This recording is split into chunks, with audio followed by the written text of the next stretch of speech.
देश में लोकसभा चुनाव चल रहे हैं। 4 चरणों की वोटिंग भी हो चुकी है और देश की जनता के मन में भी यही सवाल है कि देश का अगला प्रधानमंत्री कौन होगा। तो इसी बीच एक बहुत ही चौंकाने वाला सर्वे सामने आया है जिसके नतीजे आपको भी चौंका सकते हैं। आइए क्या है वो राज्यवार आंकड़े, उसको बताने से पहले आपको बता देते हैं कि देश में लोकसभा की 543 सीटें हैं कि किसी भी पार्टी को पूर्ण बहुमत की सरकार बनाने के लिए 272 सीटों की जरूरत होती है। तो आइए सबसे पहले बात करते हैं गुजरात की। गुजरात में लोकसभा की 26 सीटें हैं जिसमें से एनडीए के खाते में 21 और इंडिया गठबंधन के खाते में यहां से 5 सीटें जाने का अनुमान है। अगर अन्य की बात करें तो अन्य के खाते में यहां से कोई भी सीट जाती हुई दिखाई नहीं दे रही है।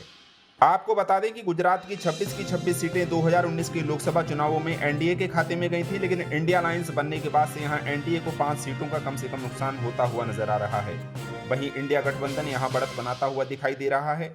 उसके बाद हम बात करते हैं देश की राजधानी दिल्ली की। तो दिल्ली में लोकसभा की 7 सीटें हैं जिसमें से एनडीए के खाते में 2 और इंडिया गठबंधन के खाते में 5 सीटें जाने का अनुमान है। अगर अन्य की बात करें तो अन्य के खाते में यहां से कोई भी सीट जाती हुई दिखाई नहीं दे रही है।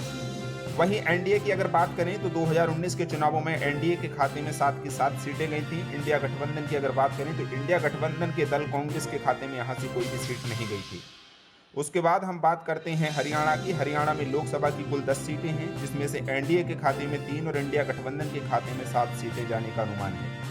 अगर अन्य की बात की जाए तो अन्य के खाते में हरियाणा से कोई भी सीट जाती हुई दिखाई नहीं दे रही है।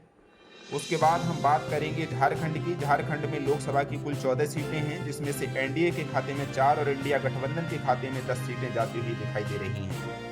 बात करेंगे बिहार की। बिहार में लोकसभा की कुल 40 सीटें हैं जिसमें से एनडीए के खाते में 18 सीटें जाने का अनुमान है, तो वहीं इंडिया गठबंधन के खाते में 21 सीटें जाती हुई दिखाई दे रही हैं। अगर अन्य दल की बात की जाए तो अन्य के खाते में बिहार से केवल 1 सीट ही जाने का अनुमान है। आपको बता दें कि 2019 के चुनावों में एनडीए के खाते में 40 में से 39 सीटें गई थी, लेकिन इस बार इंडिया अलायंस बनने के बाद एनडीए को काफी नुकसान होता हुआ नजर आ रहा है, तो वहीं इंडिया गठबंधन बिहार में बढ़त बनाता हुआ दिखाई दे रहा है। उसके बाद हम बात करते हैं मध्य प्रदेश की। मध्य प्रदेश में लोकसभा की कुल 29 सीटें हैं जिसमें से एनडीए के खाते में 24 सीटें जाने का अनुमान है, तो वहीं इंडिया गठबंधन के खाते में 5 सीटें जाती हुई दिखाई दे रही हैं। अगर अन्य की बात की जाए तो अन्य के खाते में मध्य प्रदेश से कोई भी सीट जाती हुई दिखाई नहीं दे रही है। आपको बता दें कि मध्य प्रदेश में हाल ही में विधानसभा चुनाव हुए हैं जिसमें भारतीय जनता पार्टी ने दोबारा सरकार बनाई है, तो ऐसे में एनडीए के खाते में यहां से सबसे अधिक 24 सीटें जाने का अनुमान है। अगला राज्य है तमिलनाडु। तमिलनाडु में लोकसभा की कुल 39 सीटें हैं जिसमें से एनडीए के खाते में 2 और इंडिया गठबंधन के खाते में 37 सीटें जाने का अनुमान है। अगर अन्य की बात की जाए तो तमिलनाडु से अन्य के खाते में कोई भी सीट जाती हुई दिखाई नहीं दे रही है। आपको बता दें कि इंडिया गठबंधन के खाते में यहां से सबसे अधिक 37 सीटें जाने का अनुमान है। अगला राज्य है राजस्थान। राजस्थान में लोकसभा की कुल 25 सीटें हैं जिसमें से एनडीए के खाते में 18 सीटें जाने का अनुमान है, तो वहीं इंडिया गठबंधन के खाते में 7 सीटें जाती हुई दिखाई दे रही हैं। अगर अदर की बात करें तो अदर के खाते में राजस्थान से कोई भी सीट जाने का अनुमान नहीं है। राजस्थान में भी हाल ही में विधानसभा चुनाव हुए हैं जिसमें भारतीय जनता पार्टी ने कांग्रेस को हराने के बाद सरकार बनाई है, तो एनडीए के खाते में राजस्थान से सबसे अधिक 18 सीटें जाती हुई दिखाई दे रही हैं।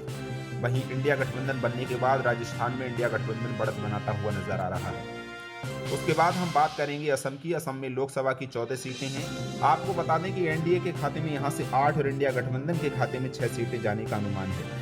अगर असम की बात करें तो असम में भारतीय जनता पार्टी की सरकार है, यानी हेमंत बिस्वा शर्मा वहां के चीफ मिनिस्टर हैं, तो ऐसे में एनडीए के खाते में यहां से सबसे अधिक 8 सीटें जाने का अनुमान है और इंडिया गठबंधन भी यहां काफी बढ़त बनाता हुआ दिखाई दे रहा है।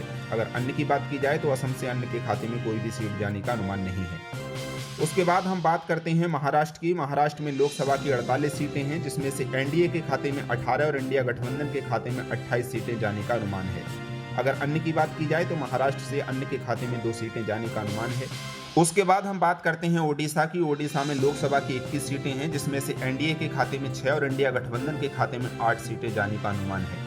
अगर अन्य की बात की जाए तो ओडिशा में अन्य के खाते में 7 सीटें जाने का अनुमान है, यानी ओडिशा में अन्य के रूप में बीजू जनता दल है, तो बीजू जनता दल के खाते में यहाँ से 7 सीटें जाने का अनुमान है। उसके बाद हम बात करेंगे पश्चिम बंगाल की। पश्चिम बंगाल में लोकसभा की 42 सीटें हैं जिसमें से एनडीए के खाते में 16 और इंडिया गठबंधन के खाते में 5 सीटें जाने का अनुमान है।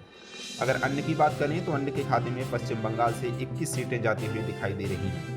आपको बता दें कि 2019 के लोकसभा चुनावों में एनडीए के खाते में यहां से 18 सीटें गई थी, लेकिन इस बार एनडीए को यहां से काफ़ी नुकसान होता हुआ दिखाई दे रहा है। वहीं इंडिया गठबंधन को यहां काफ़ी फायदा होता हुआ नजर आ रहा है।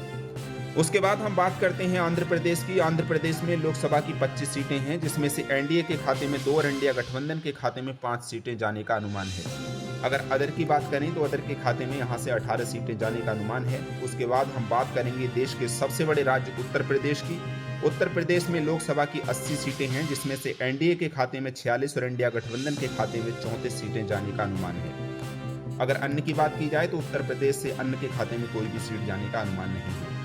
आपको बता दें कि 2019 के लोकसभा चुनावों में भारतीय जनता पार्टी के खाते में 62 सीटें गई थी, लेकिन इस बार इंडिया अलायंस बनने के बाद से भारतीय जनता पार्टी को काफी नुकसान होता हुआ नजर आ रहा है। वहीं इंडिया गठबंधन काफी बढ़त बनाता हुआ दिखाई दे रहा है। उसके बाद हम बात करते हैं छत्तीसगढ़ की। छत्तीसगढ़ में लोकसभा की 11 सीटें हैं, जिसमें से एनडीए के खाते में 6 और इंडिया गठबंधन के खाते में 5 सीटें जाने का अनुमान है। अगर अन्य की बात की जाए तो छत्तीसगढ़ से अन्य के खाते में कोई भी सीट जाने का अनुमान नहीं है। उसके बाद हम बात करेंगे साउथ इंडिया की एक और स्टेट कर्नाटक की। कर्नाटक में लोकसभा की 28 सीटें हैं, जिसमें से एनडीए के खाते में 8 और इंडिया गठबंधन के खाते में 18 सीटें जाने का अनुमान है। अगर अन्य की बात करें तो अन्य के खाते में कर्नाटक से महज 2 सीटें ही जाती हुई दिखाई दे रही हैं।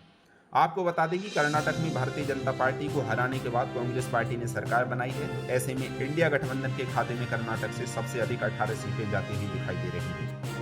उसके बाद हम बात करेंगे केरल की। केरल में लोकसभा की 20 सीटें हैं। अगर एनडीए की बात करें तो एनडीए के खाते में केरल से कोई भी सीट जाने का अनुमान नहीं है। अगर इंडिया गठबंधन की बात करें तो इंडिया गठबंधन के खाते में केरल से 20 की 20 सीटें जाती हुई दिखाई दे रही हैं। वहीं अन्य के खाते में यहाँ से कोई भी सीट जाने का अनुमान नहीं है। उसके बाद हम बात करते हैं तेलंगाना की। तेलंगाना में लोकसभा की कुल 17 सीटें हैं, जिसमें से एनडीए के खाते में महज 1 और इंडिया गठबंधन के खाते में तेलंगाना से 14 सीटें जाने का अनुमान है। अगर अन्य की बात की जाए तो अन्य के खाते में तेलंगाना से 2 सीटें जाती हुई दिखाई दे रही हैं। आपको बता दें कि तेलंगाना में कांग्रेस पार्टी की सरकार है, तो कांग्रेस पार्टी के नेतृत्व वाले इंडिया गठबंधन के खाते में तेलंगाना से 14 सीटें जाने का अनुमान है। उसके बाद हम बात करते हैं पंजाब की। पंजाब में लोकसभा की 13 सीटें हैं। अगर एनडीए की बात करें तो एनडीए के खाते में यहाँ से कोई भी सीट जाने का अनुमान नहीं है। वहीं इंडिया गठबंधन के खाते में पंजाब की 13 की 13 सीटें जाती हुई दिखाई दे रही हैं। अगर अन्य की बात करें तो अन्य के खाते में यहाँ से कोई भी सीट जाने का अनुमान नहीं है। उसके बाद हम बात करते हैं उत्तराखंड की। उत्तराखंड में लोकसभा की 5 सीटें हैं। अगर एनडीए की बात की जाए तो एनडीए के खाते में उत्तराखंड की 5 सीटें जाने का अनुमान है। वहीं इंडिया गठबंधन के खाते में यहाँ से कोई भी सीट जाने का अनुमान नहीं है। अगर अन्य की बात करें तो अन्य के खाते में भी यहाँ से कोई भी सीट जाती हुई दिखाई नहीं दे रही है। उसके बाद हम बात करते हैं गोवा की। गोवा में लोकसभा की 2 सीटें हैं। अगर एनडीए की बात करें तो एनडीए के खाते में 1 और इंडिया गठबंधन के खाते में भी गोवा से 1 सीट जाने का अनुमान है। अगर अन्य की बात की जाए तो अन्य के खाते में यहाँ से कोई भी सीट जाती हुई दिखाई नहीं दे रही है। उसके बाद हम बात करेंगे हिमाचल प्रदेश की। हिमाचल प्रदेश में लोकसभा की 4 सीटें हैं। अगर एनडीए की बात करें तो एनडीए के खाते में यहाँ से 1 और इंडिया गठबंधन के खाते में 3 सीटें जाने का अनुमान है। अगर अन्य की बात की जाए तो अन्य के खाते में हिमाचल प्रदेश से कोई भी सीट जाने का अनुमान नहीं है। उसके बाद हम बात करेंगे जम्मू कश्मीर की। जम्मू कश्मीर में लोकसभा की 5 सीटें हैं। अगर एनडीए की बात करें तो एनडीए के खाते में यहाँ से 2 सीटें जाने का अनुमान है, तो वहीं इंडिया गठबंधन के खाते में जम्मू कश्मीर से 3 सीटें जाती हुई दिखाई दे रही हैं। अगर अन्य पार्टी की बात करें तो अन्य के खाते में यहाँ से कोई भी सीट जाने का अनुमान नहीं है। उसके बाद हम बात करेंगे लद्दाख की। लद्दाख में लोकसभा की केवल 1 सीट है, जो कि एनडीए के खाते में जाती हुई दिखाई दे रही है। वहीं इंडिया गठबंधन और अदर के खाते में यहाँ से कोई भी सीट जाने का अनुमान नहीं है। उसके बाद हम बात करते हैं लद्दाख के अलावा अन्य केंद्र शासित प्रदेशों की। तो लद्दाख के अलावा जितने भी अन्य केंद्र शासित प्रदेश हैं उनमें लोकसभा की 6 सीटें हैं, जिसमें से एनडीए के खाते में 2 और इंडिया गठबंधन के खाते में 3 सीटें जाने का अनुमान है। अगर अन्य की बात की जाए तो अन्य के खाते में यहाँ से 1 सीट जाने का अनुमान है। उसके बाद हम बात करेंगे उत्तर पूर्वी राज्यों की। तो उत्तर पूर्वी राज्यों में लोकसभा की कुल 11 सीटें हैं। अगर एनडीए की बात करें तो एनडीए के खाते में यहाँ से कोई भी सीट जाने का अनुमान नहीं है। आपको बता दें कि मणिपुर हिंसा के बाद से एनडीए के यानी भारतीय जनता पार्टी के प्रति लोगों में काफी गुस्सा है, तो भारतीय जनता पार्टी के खाते में उत्तर पूर्वी राज्यों से कोई भी सीट जाने का अनुमान नहीं है। अगर इंडिया गठबंधन की बात करें तो इंडिया गठबंधन के खाते में उत्तर पूर्वी राज्यों की 11 सीटों में से 9 सीटें जाने का अनुमान है। वहीं अगर अन्य की बात की जाए तो अन्य के खाते में 2 सीटें जाती हुई दिखाई दे रही हैं। अब देखना यह है कि किसको कितनी सीटें मिल रही हैं। तो आपको बता दें कि लोकसभा की कुल 543 सीटों में से एनडीए के खाते में 215 सीटें जाने का अनुमान है, तो वहीं इंडिया गठबंधन पूर्ण बहुमत के साथ सरकार बनाता हुआ नजर आ रहा है। यानी इंडिया गठबंधन के खाते में 272 सीटें जाती हुई दिखाई दे रही हैं। अगर अन्य की बात करें तो अन्य के खाते में 543 लोकसभा की सीटों में से 56 सीटें जाने का अनुमान है। फाइनली आपने देखा कि एनडीए के खाते में 215 सीटें जाने का अनुमान है, तो वहीं इंडिया गठबंधन के खाते में 272 सीटें जाती हुई दिखाई दे रही हैं। अगर अन्य की बात करें तो अन्य के खाते में यहाँ से 56 सीटें जाने का अनुमान है। वो तो 4 तारीख को जब नतीजे आएंगे तो ये क्लियर हो पाएगा कि किसकी सरकार बनेगी। फिलहाल ऐसी ही और अधिक चुनावी अपडेट और ओपिनियन पोल जानने के लिए जुड़े रहिए लोकसभा न्यूज़ 24 के साथ।